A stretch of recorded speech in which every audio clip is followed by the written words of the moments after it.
What is up, Rad Potential YouTube, and welcome back to the Rad Potential YouTube channel. At least I hope welcome back, if not welcome. We are going to do some cool stuff with the Weber today. And I say cool stuff, this is a pretty small change. However, it's a change. So, I made a video a while back with the silver car, kind of getting the Weber stuff situated. I got my O2 sensor on there, and then, like a lot of other things, got busy, got the Corvette, started working on this customer car, been working on Will's car, and I haven't touched my own car in a while. In fact, I haven't really worked on my own car pretty much all year, I guess, if you really think about it. Kind of had the rally car I was working on earlier. I don't know, I'd have to look back at the videos, but I really haven't worked on much of my own stuff this year. Just when it breaks, I fix it, or when it breaks, I leave it, i.e. the Jeep. So, what did we get for the Weber? I ordered some new idle jets because I was tuning on the car, and it wasn't entirely reacting how I wanted it to. Adjusting, what am I doing? I got a screwdriver up here. It wasn't entirely reacting how I wanted it to transition between the idle circuit and the full, like your main circuit. So what has happened was it was idle, but it would idle, but when you punch the throttle or like roll into the throttle, it wouldn't actually have enough fuel. It would go dead lean. But if you full blown like tacked it up and then floored it, it would rip, and it would run good AFRs. So we're gonna pop this baby open real quick. Put my hood prop up. So for those who don't know, this is a full Bridgeport 12A, carbureted, 50mm DCOE, kind of big for a 12A car. For those who have never messed with one of these, this is what your idle jets look like. They reside under this little cap. So I was fighting like float issues, and the reason I never had, or I had big issues with it at first, is because right here was leaking, around where you can see that TIG welding stuff is. Thanks, Jacob. So under this little cap, little gasket here, it's like your jet cap. There's two sets. There's a big set and a little set. Let me grab my screwdriver from the door. It's one of those things when you have a carbureted car, you keep screwdrivers handy all the time. So there's two big ones in the middle, those are your mains, and there's two smaller ones out to the sides. So in addition to the jet, there's what's called the jet holder. So you're going to see here, this jet holder at the top has some holes in it, and I believe that those have a number on them too. I don't see a number on the holder, so you should be okay. And basically this little jet, oh, if I had some grip in my fingers, it just pops out of here. Come on. So right here is your jet in the holder, there to there. See where that little crease is right here by my thumb? This end piece comes off. There's two numbers to it. So you have 60, which is the orifice size, and then you have F9, which is the air bleed size. So these are, what I'm changing to is a 65 F9. Which is bigger. They go up to an 85, but they don't have anything in between a 65 and an 85. So one of the things I wanted to do, if you can see it, maybe if it'll focus, no? So down on the end of this there's a orifice, and I was gonna try, I have some jet drills for Holly stuff. I was gonna try to find one that barely fit into this hole on my 60 set and drill it a little bit bigger to see if I could get it to be more on the size in between a 60 and an 80. But alright guys, so separated the jet holder from the jet. We're going to grab our new jets, which are in here.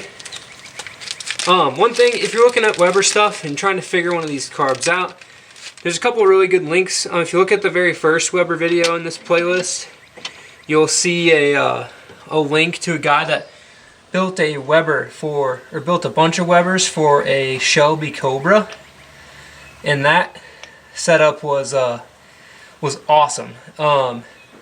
He spent a lot of time and really did a lot of science and kind of very much explains how these DCOEs work. I'll try to, if I can find it, I'll link it below. Man, these aren't wanting to really like go in here that well.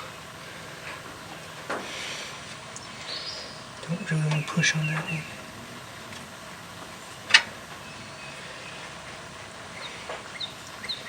So I try to split that open a little bit more. The one's not wanting to go in all the way.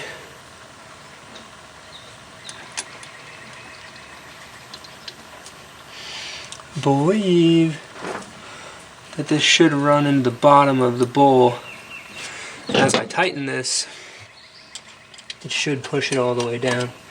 Ouch.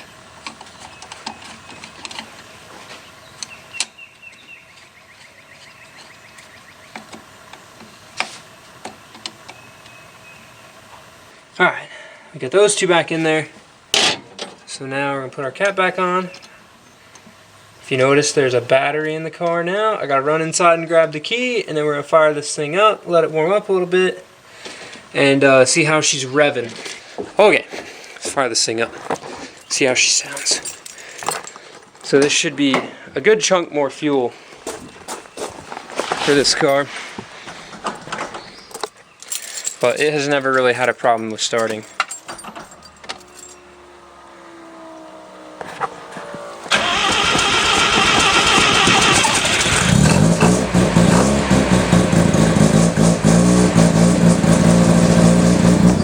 My wideband.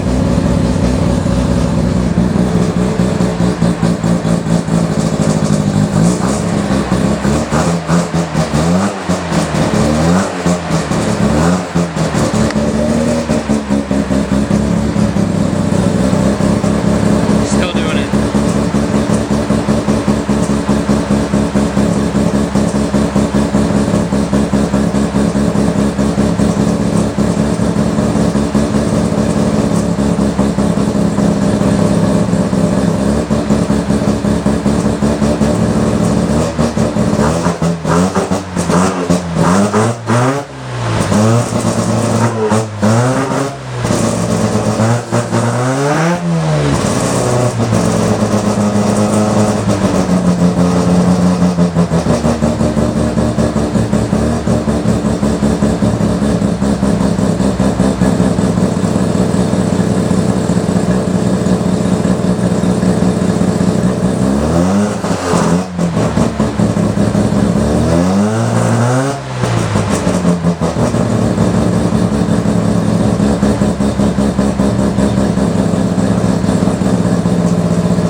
So just watch it and listen. That's me just barely rolling into the throttle. So you can hear the transition where if I roll into it real slow, it'll rev up. And see it dip down into the 12s there.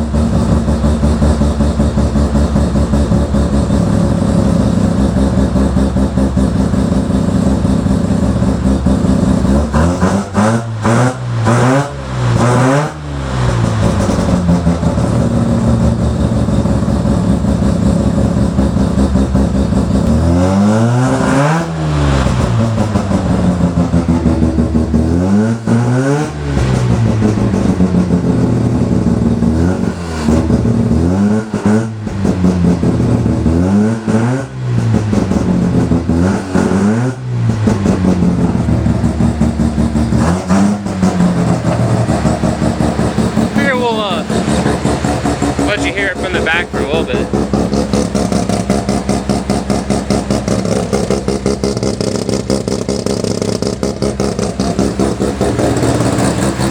Alright, so now that super loud and crazy's over, we're gonna pull off, I believe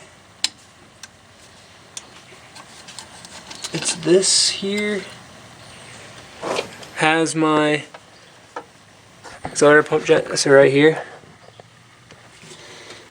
So we're going to slide this out, which is this guy. And I guess too, so as you heard it there, and I had paid attention to it in a while, so this is a 70.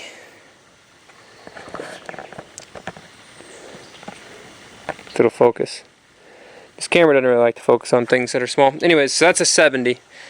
So what I'm going to do is hop on Pegasus Racing Supply, and see if I can't get a bigger one of those and try to track this down a little bit more. And see really what's going on here. Ooh, that's a little warm. So that's my next step, and we're going to see what's going up. Because we up the idle, and the idle's like 13 something, you know, 14 something. Maybe we ought to up the idle again. So I think what I'm going to do is order a, yeah, both of these are 70s. Come on, go back in the hole. There we go. Oh, there we go.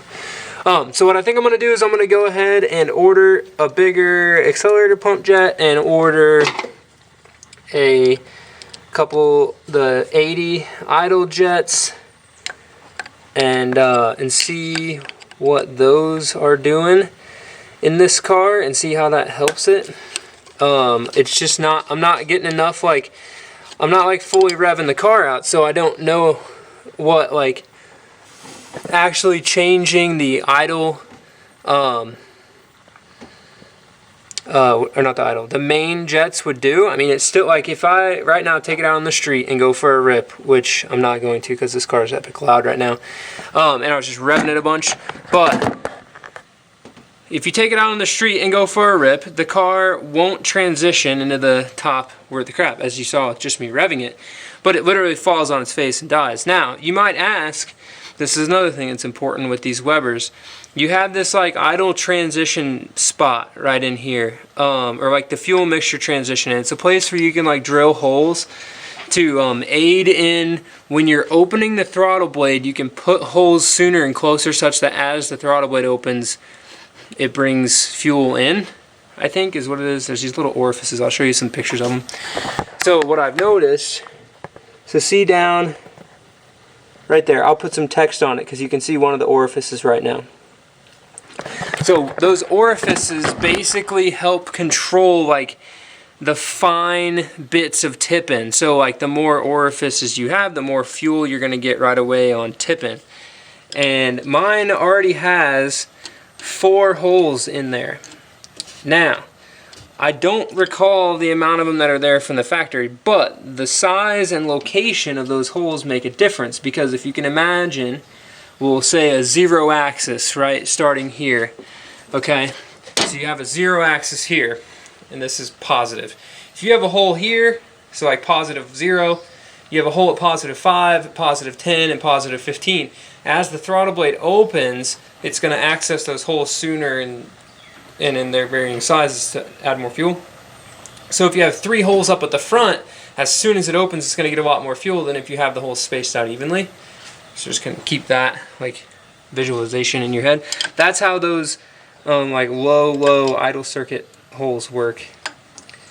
So, and they're on both sides of the carburetor, one for each side. So I guess the 65s weren't enough. We'll try some 80s. I'm going to get different. I know I've got 70s in there now, so I'm going to get a bigger accelerator pump and see if that helps as well. I say accelerator pump, it's like the, I'll look up the technical term and put it in here, but I'm pretty sure it's like your accelerator pump jet. And we'll see how that one works. So, for the Weber guys that watch this video in tuning, you probably know all of this. Comment below what you think I should do. That's my setup, and that's what it's doing with the wideband. I just want to make the car drivable, more. It at least starts now. I can move it around, and that's kind of, I got it to that point and then never really messed with it too much more, just because I got busy with other things. But I'm gonna order those jets. Try to get this thing put back together here in the, like next week, maybe after the 4th. I say put back together. It literally takes 10 minutes. This video I filmed in the duration of this video. There really wasn't any time besides me pulling the jets out. I just need to get those changed, and hopefully we can get this thing ripping. The other things that I do have in this carburetor are 48 choke tubes in the 50mm DCOE, and I've got those real short trumpets on it, but that is giving it a whole lot of air. And even before The car never had like a good, we'll just say like transition, so to speak, if you stab the throttle, right? So it's like running a big Holley 650 or something on your stock 12A. If you stab the throttle, it just gets so much air so fast that the rotary itself isn't consuming that much air that fast. But what I'm doing there is literally just barely rolling into the throttle, and it's starting to hiccup like that. So, and if it might be something clogged up in the carburetor, I don't know. That carburetor literally was on that car for 6 months or so, to the Dragon running perfect, and then with the half bridge, and then now with the full bridge, it's mad. It's getting a lot more air, and it's not really wanting to transition. So, let me know your thoughts below. I'm gonna keep tinkering with it. Thanks for watching. Subscribe for part 3. Might be in 2 months. Might be the next video. You never know, because my part 1 was like last year. So, thanks for watching. Keep it rad.